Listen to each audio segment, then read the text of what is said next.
Hello friends, welcome to ಬಂಗಿರಾಸ್ cooking channel. ಇವತ್ತಿನ recipe charmuri ಮಾಡೋದು ಹೇಗೆ ಅಂತ ತೋರಿಸ್ಕೊಡ್ತಾ ಇದ್ದೀನಿ. ಮ್ಯಾಂಗ್ಳೂರು ರೆಸಿಪಿ. ಮಂಗಳೂರು ಜಾತ್ರೆಗಳಲ್ಲೆಲ್ಲ ಹೆಚ್ಚಾಗಿ ಹೋದರೆ ಉಂಟಲ್ಲ, ಚರ್ಮುರಿ ಇರ್ತದೆ, ತುಂಬ ಚೆನ್ನಾಗಿರ್ತದೆ, ತುಂಬ ರುಚಿಯಾಗಿ ಮಕ್ಕಳಿಗಿಂತ ದೊಡ್ಡವರಿಗೆ ಕೂಡ ಉಂಟಲ್ಲ, ತುಂಬ ಇಷ್ಟಪಡ್ತಾರೆ. ಹೇಗೆ ಮಾಡೋದು ಅಂತ ನೋಡುವ ಫ್ರೆಂಡ್ಸ್. ನೋಡಿ, ಮೊದಲಿಗೆ ನಾನು ಒಂದು ನೀರುಳ್ಳಿ ತಗೊಂಡಿದ್ದೇನೆ. ದೊಡ್ಡದೊಂದು ನೀರುಳ್ಳಿ ಸಣ್ಣ ಸಣ್ಣದಾಗಿ ಕಟ್ ಮಾಡ್ಕೊಳ್ಬೇಕು. ಆದಷ್ಟು ಸಣ್ಣ ಸಣ್ಣದಾಗಿ ಕಟ್ ಮಾಡ್ಕೊಳ್ಬೇಕು ನೀರುಳ್ಳಿ.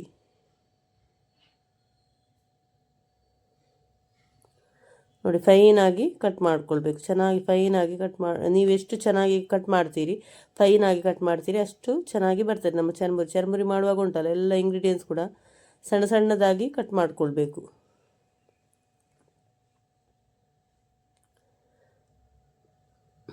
ಒಂದು ಸ್ವಲ್ಪ ಕೊತ್ತಂಬರಿ ಸೊಪ್ಪು ಕೂಡ ತಗೊಂಡಿದ್ದೀನಿ ನಾನು. ಕೊತ್ತಂಬರಿ ಸೊಪ್ಪು ಕೂಡ ಹಾಗೆ ಸಣ್ಣ ಸಣ್ಣದಾಗಿ ಕಟ್ ಮಾಡ್ಕೊಳ್ತಾ ಇದ್ದೇನೆ. ನೋಡಿ, ಆದಷ್ಟು ಫೈನಾಗಿ ಕಟ್ ಮಾಡ್ಕೊಳ್ಬೇಕು. ಒಂದು ಕ್ಯಾರೆಟ್ ಕೂಡ ತಗೊಂಡಿದ್ದೇನೆ ನಾನು. ಒಂದು ಕ್ಯಾರೆಟನ್ನು ನೋಡಿ ಚೆನ್ನಾಗಿ ತುರಿದು ತುರ್ಕೊಳ್ತಾ ಇದ್ದೇನೆ. ನೋಡಿ, ಸಣ್ಣ ಸಣ್ಣದಾಗಿ ತುರಿಯಾಗಿ ತುರ್ಕೊಳ್ಬೇಕು. ನೋಡಿ, ಸಣ್ಣ ಸಣ್ಣದಾಗಿ ತುರ್ಕೊಳ್ತಾ ಇದ್ದೇನೆ.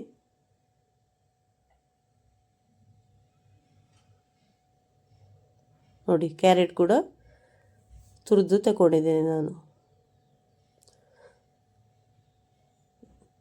ಜಾತ್ರೆ ಕಡೆಯಲ್ಲೆಲ್ಲ ಉಂಟಲ್ಲ, ಇದೇ ರೀತಿ ಮಾಡೋದು ಚರ್ಮುರಿ. ನೋಡಿ, ಒಂದು ಮಾವಿನಕಾಯಿ ತಗೊಂಡಿದ್ದೇನೆ ನಾನು. ತುಂಬ ಚೆನ್ನಾಗಿರ್ತಾರೆ. ಇದು ಕೂಡ ತುರಿದು ಹಾಕ್ಕೊಳ್ಳೋದು. ಮಾವಿನಕಾಯಿ ಇದ್ದರೆ ಹಾಕ್ಕೊಳ್ಬೋದು, ಇಲ್ಲದಿದ್ದರೆ ಸ್ಕಿಪ್ ಮಾಡ್ಕೊಳ್ಬೋದು. ಜಾತ್ರೆಗಳಲ್ಲೆಲ್ಲ ಮಾಡುವಾಗ ಮಾವಿನಕಾಯಿ ಹಾಕ್ಕೊಳ್ತಾರೆ. ಇದ್ದರೆ ಹಾಕಿ, ಇಲ್ಲದಿದ್ದರೆ ಲಿಂಬೆಹಣ್ಣು ಹಾಕಿದರೆ ಸಾಕಾಗ್ತದೆ. ಲಿಂಬೆಹಣ್ಣು ಹಾಕ್ಕೊಳ್ಬೋದು. ನೋಡಿ, ಒಂದು ಟೊಮೆಟೊ ಕೂಡ ತಗೊಂಡಿದ್ದೀನಿ. ಟೊಮೆಟೊ ಒಂದಿಲ್ಲದ್ರೆ ಎರಡು ಕೂಡ ಹಾಕ್ಕೊಳ್ಬೋದು. ನಾನು ದೊಡ್ಡದೊಂದು ಟೊಮೆಟೊ ತಗೊಂಡಿದ್ದೀನಿ, ಸಣ್ಣ ಸಣ್ಣದಾಗಿ ಕಟ್ ಮಾಡ್ಕೊಂಡು ಇಟ್ಕೊಂಡಿದ್ದೀನಿ. ನೋಡಿ, ಎಲ್ಲ ಒಂದು ಲಿಂಬೆಹಣ್ಣು ಕೂಡ ತಗೊಂಡಿದ್ದೀನಿ, ಎಲ್ಲ ಕಟ್ ಮಾಡಿಕೊಂಡು ಇಟ್ಕೊಂಡಿದ್ದೀನಿ. ನೋಡಿ, ನೀರುಳ್ಳಿ, ಕೊತ್ತಂಬರಿ ಸೊಪ್ಪು ಎಲ್ಲ. ನೋಡಿ, ಸ್ವಲ್ಪ ನೆಲಕಡಲೆ ಕೂಡ ಸಿಪ್ಪೆ ಎಲ್ಲ ತೆಗೆದು ಇಟ್ಕೊಂಡಿದ್ದೀನಿ ನಾನು. ಅದು ಇಂಗ್ರೀಡಿಯೆಂಟ್ಸ್, ಕಟ್ ಮಾಡಿರುವಂತಹ ಇಂಗ್ರೀಡಿಯೆಂಟ್ಸ್: ಟೊಮೆಟೊ, ನೀರುಳ್ಳಿ, ಕೊತ್ತಂಬರಿ ಸೊಪ್ಪು, ಕ್ಯಾರೆಟ್, ಲಿಂಬೆಹಣ್ಣು ಎಲ್ಲ ಮಾವಿನಕಾಯಿ. ಈಗ ಹೇಗೆ ಮಾಡೋದಂತ ನೋಡುವ ಫ್ರೆಂಡ್ಸ್. ಒಂದು ದೊಡ್ಡದೊಂದು ಪಾತ್ರೆ ತಗೊಂಡಿದ್ದೇನೆ ನಾವು ಚರ್ಮುರಿ ಮಾಡಲಿಕ್ಕೆ. ಇದಕ್ಕೆ ನಾನು ಒಂದೊಂದಾಗಿ ಇಂಗ್ರೀಡಿಯೆಂಟ್ಸ್ ಹಾಕ್ಕೊಳ್ತೇನೆ. ನೀರುಳ್ಳಿ, ಮೊದಲಿಗೆ ಕಟ್ ಮಾಡಿರುವಂತಹ ನೀರುಳ್ಳಿ, ಕೊತ್ತಂಬರಿ ಸೊಪ್ಪು, ಎಷ್ಟು ಫೈನಾಗಿ ಕಟ್ ಮಾಡಲಿಕ್ಕೆ ಆಗ್ತದೆ ಅಷ್ಟು ಫೈನಾಗಿ ಕಟ್ ಮಾಡ್ಕೊಳ್ಳಿ. ನೋಡಿ, ಕ್ಯಾರೆಟ್ ಹಾಕ್ಕೊಂಡೆ, ತುರಿದಿರುವ ಕ್ಯಾರೆಟ್.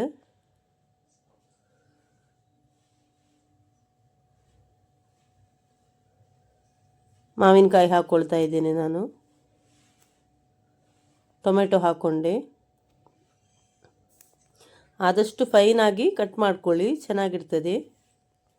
ನನ್ನ ವಿಡಿಯೋ ಇಷ್ಟ ಆದರೆ ವಿಡಿಯೋಗೊಂದು ಲೈಕ್ ಕೊಡೋದನ್ನು ಮರಿಬೇಡಿ ಫ್ರೆಂಡ್ಸ್. ವಿಡಿಯೋ ನೋಡ್ತಿರುವಾಗಲೇ ವಿಡಿಯೋಗೊಂದು ಲೈಕ್ ಕೊಡಿ, ಸಪೋರ್ಟ್ ಮಾಡಿ.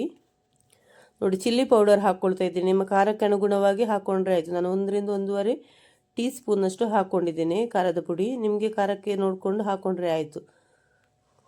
ಸ್ವಲ್ಪ ರುಚಿಗೆ ಉಪ್ಪು ಹಾಕ್ಕೊಳ್ತಾ ಇದ್ದೀನಿ. ಚರ್ಮುರಿ ಸ್ವಲ್ಪ ಖಾರ ಇದ್ರೇ ಒಳ್ಳೆಯದಾಗ್ತದೆ.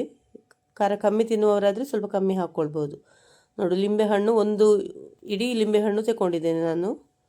ಹದ ಸೈಜಿದೊಂದು ಲಿಂಬೆಹಣ್ಣು ತಗೊಂಡಿದ್ದೇನೆ ನಾನು.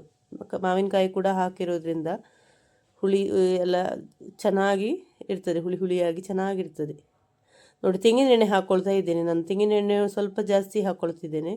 ತೆಂಗಿನೆಣ್ಣೆ ಫ್ಲೇವರ್ ತುಂಬ ಚೆನ್ನಾಗಿರ್ತದೆ. ಚರ್ಮುರಿ ಮಂಗಳೂರು ಕಡೆ ಚರ್ಮುರಿ ಮಾಡುವಾಗ ತೆಂಗಿನೆಣ್ಣೆ ಹಾಕ್ತಾರೆ. ಜಾತ್ರೆಗಳಲ್ಲೆಲ್ಲ ಹೋದರೆ ಮಾಡ್ತಾರೆ, ತುಂಬ ಸೂಪರಾಗಿರ್ತದೆ. ಒಮ್ಮೆ ಟ್ರೈ ಮಾಡಿ ನೋಡಿ ಫ್ರೆಂಡ್ಸ್. ನೋಡಿ, ಕಡಲೆ ಬೀಜ ಕೂಡ ಹಾಕ್ಕೊಂಡೆ ನಾನು. ಸಿಪ್ಪೆ ಎಲ್ಲ ತೆಗೆದಿರುವಂತಹ ಕಡಲೆ ಬೀಜ ಎಲ್ಲ ಹಾಕ್ಕೊಂಡು ಚೆನ್ನಾಗಿ ಮಿಕ್ಸ್ ಮಾಡ್ಕೊಳ್ಬೇಕು. ಫಸ್ಟ್ ಇಷ್ಟನ್ನು ಚೆನ್ನಾಗಿ ಮಿಕ್ಸ್ ಮಾಡ್ಕೊಳ್ಬೇಕು. ನಾವು ಇದು ಉಂಟಲ್ಲ, ಚರ್ಮುರಿ ಉಂಟಲ್ಲ, ಮಂಡಕ್ಕಿ ಮತ್ತೆ ಹಾಕ್ಕೊಳ್ಳೋದು. ಅದು ಮೊದಲೇ ಹಾಕ್ಕೊಂಡ್ರೆ ಉಂಟಲ್ಲ, ಮತ್ತು ಚಡಿಂಗಿರ್ತದಲ್ಲ, ಅದಕ್ಕಾಗಿ ಇದು ಹಾಕಿದ ಮೇಲೆ ಉಂಟಲ್ಲ, ಹಾಕಿದ ತಕ್ಷಣ ಇದು ತಿನ್ನಬೇಕು. ಕೊಡೋದು ಅಷ್ಟೇ. ಮಾಡಿಟ್ಟು ಮತ್ತೆ ತಿನ್ನುವ ಅಂತ ಹೇಳಿದರೆ ಆಗೋದಿಲ್ಲ, ಅದು ಮೆತ್ತಗಾಗ್ತದೆ. ಅದಕ್ಕಾಗಿ ಮಾಡಿದ ತಕ್ಷಣ ತಿನ್ನಬೇಕು. ನೀವು ಜಾತ್ರೆಗಳಿಗೆ ಹೋದರೆ ನೋಡಿ, ಮಂಗಳೂರು ಕಡೆ ನಾವು ಹೇಳಿದ ಮೇಲೆ ಅವರು ಮಾಡಿ ತಕ್ಷಣ ಕೊಡ್ತಾರೆ. ನೋಡಿ, ಈ ಥರ ಚರ್ಮುರಿ ಸೂಪರ್ ಆಗಿರ್ತದೆ ನೋಡಿ. ತೆಂಗಿನೆಣ್ಣೆ ಫ್ಲೇವರ್, ಉಪ್ಪು, ಹುಳಿ, ಖಾರ ಎಲ್ಲ ಹಾಗೆ ಉಂಟಲ್ಲ, ಸೂಪರ್ ಆಗಿರ್ತದೆ. ಒಮ್ಮೆ ಟ್ರೈ ಮಾಡಿ ನೋಡಿ ಫ್ರೆಂಡ್ಸ್, ಮನೆಯಲ್ಲೇ ತುಂಬ ಚೆನ್ನಾಗಿರ್ತದೆ.